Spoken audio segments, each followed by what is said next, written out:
Let us continue the rest portion of the Consumer Protection Act 2019.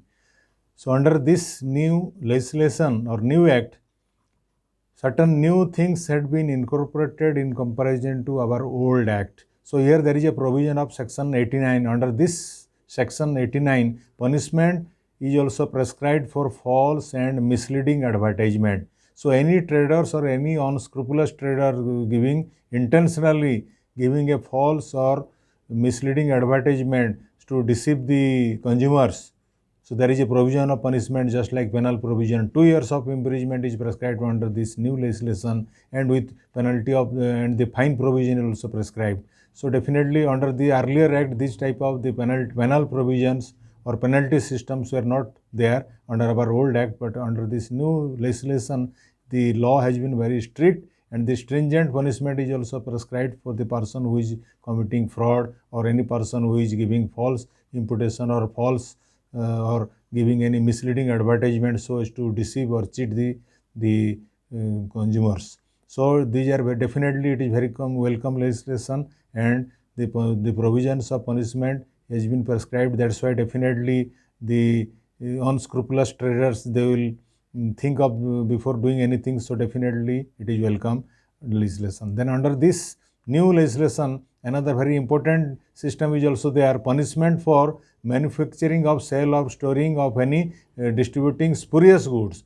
Under the old act, this provision was not there. This is a punishment prescribed under Indian Penal Code, but here under this section 91, all the provisions of punishment of the unscrupulous traders, those who are preparing on manufacturing spurious goods that will endanger the human life of the traders, of the life of consumers as well as general public. So definitely under this new section, certain new things have been added so that the penal provision is there, and here punishment is also 1 year provision of punishment is there. Also fine is also extended, it can go up to 3 lakhs rupees. So definitely, as because the stringent law is prescribed, definitely the menace of the unscrupulous traders will be reduced definitely by introduction of this new legislation. Under this thing, many other things are also there. Let us discuss fast. The president, members, as all these those who are working under this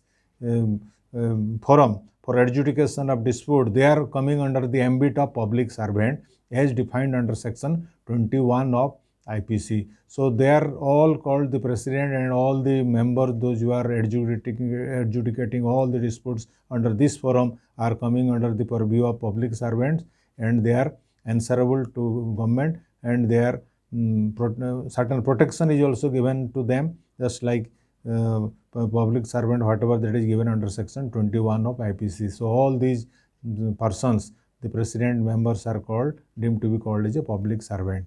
And the another new things that has been incorporated under section 80 of this act: settlement through mediation. The mediation system is there. Of course, the mediation system is a very older system of settlement of disputes.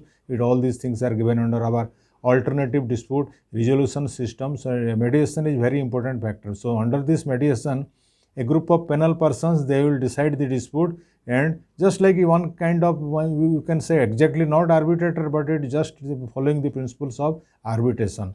So the mediation will be taken up, and in the mediation the matter is settled, that will be reduced into writing by the mediator, and both the parties, they will put their signatures in token of their acceptance of the mediation report. And once the mediation is done and the mediation report is prepared, so definitely the matter is resolved, and there is no need of filing a consumer dispute before the forum. Then under this new act, another section that is introduced, section 81, that is called recording of settlement and passing of order. Whatever the mediation or any statement or any settlement that is made out amongst the parties, disputing parties, that means the complainant as well as the opposite party, so that will be all this mediation will be entered in a notebook, and that will be prepared, and that is called mediation report. And all the whatever the statement, whatever that is recorded, that will be recorded in the settlement paper, and after that recording of the settlement paper, the order will be passed. So that is called passing of order. So it is definitely a new system, and this new system was not adopted in our old law prior to 2019. Then another new method, very update system that is called review by National Commission, that is given under section 60. That means the National Commission enjoying a special power for review of its own order. This review power is not given to all the forums or all the commissions, but the National Commission that is enjoying a special power of review. Under this review, its own order or judgment can be reviewed for the second time, and so moto review can be made, or on the application of either of the parties a review can be made by the National Commission. So this is special statutory power given to National Commission.